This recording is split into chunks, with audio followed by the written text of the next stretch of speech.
Okay, lesson 2.3.2 is the last lesson in this unit.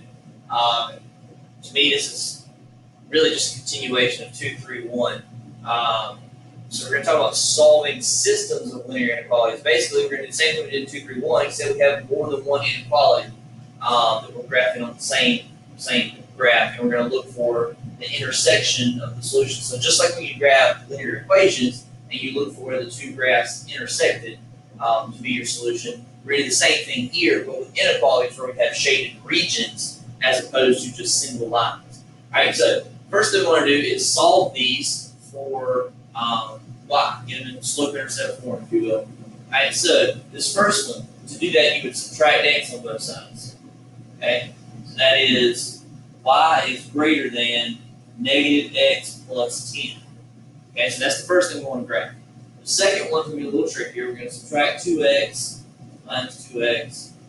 That would be negative 4y is greater than negative 2x plus 5. Okay, remember, we're dividing both sides by a negative here. That's going to make this a little trickier because what I need to do, I need to take this symbol and flip it so it becomes y is less than.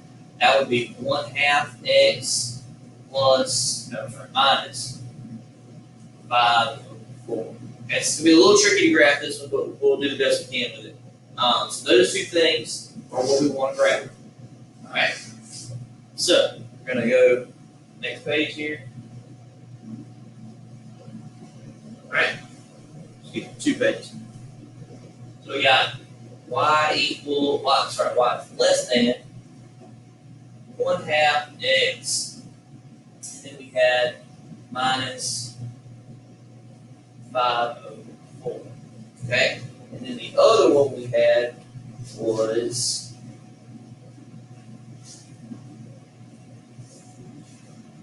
y is greater than or equal to negative x minus 10 plus 10.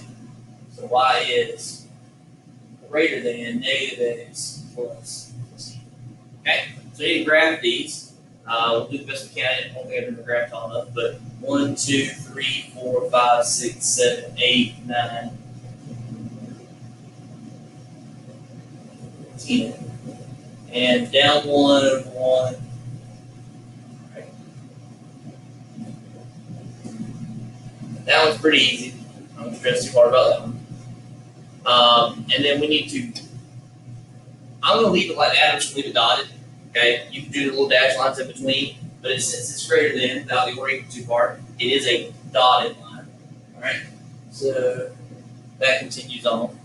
And then I'm going to shade in a color here. So we'll shade in like a, let's do the highlighter.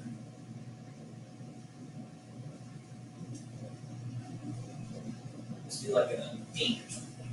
All right, so it's greater than that. That means we're going to shade above. All right, so shaded above that line.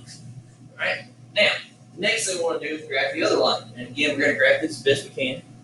All right, it probably will not be exactly perfect. All right, so negative 5/4. That's just barely, that's negative 1.25. So that is about here. Okay, and then we're going to go up 1. So that would take me almost this line over 2.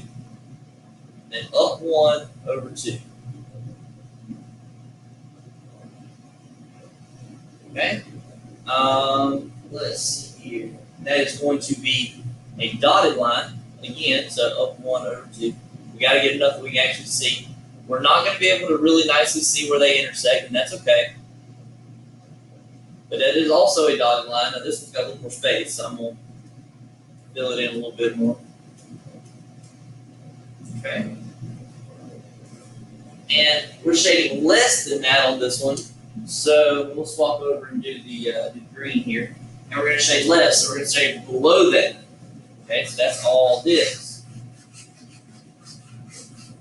And what you want as your solution is where those two things are overlapping. Let's switch to orange here. This area right here. Okay, and really continuing in that direction, right? Because the graph doesn't stop there. That's just where I cut off the window that you can see. All right, but this area where the shading, this area right here where the shading overlaps, okay, that's the solution to that inequality. So basically what that means is any point that you pick in that solution should satisfy both of these, okay? Should satisfy both of these, should make them be true inequalities, right? And you can test a point to check that to see if you've done it right. For the sake of time, we're going to move on with the examples here. So we got another one here. I'm going to go ahead and graph all these lines, then we'll go back and shade them.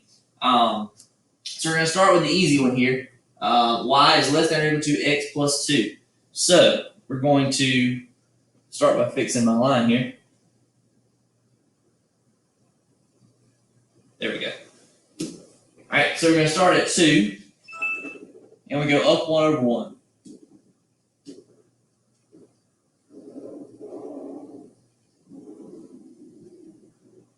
Now, why did I fill this one in?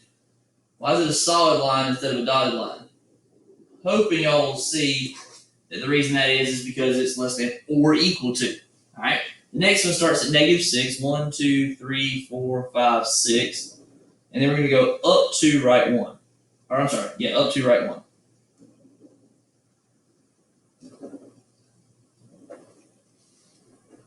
And there's a reason that I'm intentionally going up as high as I am. Because eventually, and we're not going to be able to really see it until we get up here, these two things intersect. This is also greater than or equal to, so this is also going to be a solid line. All right, and then we got x is less than 0. So that is our x y-axis to the left, right? Less than 0, so we're going this way. Okay, that's everything to the left side of the y-axis. And y is greater than 0 is everything above the x-axis. So we're going to shade above, shade below, shade above, shade below. All right, so let's flip over and do some shading. All right, we're going to start. We'll do yellow for this first one. So shade below the x plus 2 line. That was this first one we did. So we're talking about everything that is below that. All this stuff over here. Again, sorry for the bad noise from the board there. All right, the next one is above the next line. So we'll go pink on that. So above this line. So we're talking about all of this.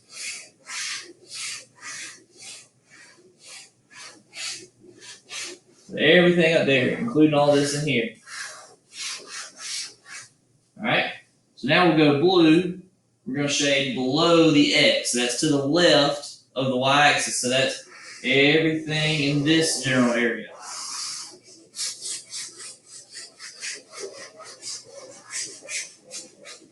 Okay, and then lastly, we'll go green here, shade above the x-axis because it's that. So we're talking about everything in this area. Now, that's a lot of shading and a lot of busy stuff going on. What I want to do is look for the one little area or one little spot where all that stuff is shaded, all four, okay? And it's a little hard to see with the blue because remember the blue is everything over here, okay? All this in here. But what you can see, you've got green here, orange in here, green, yellow, blue, and pink. It's all in this little triangle right here. So we did all that graphing and all that shading for that very tiny solution set. Okay? In other words, the only points that will satisfy all four of these, the only thing that will work for all four is this tiny little set of points right here in the middle. Okay, that little tiny set of points right there. All right? I'm going to stop that one here, and we got one more example to do for this lesson.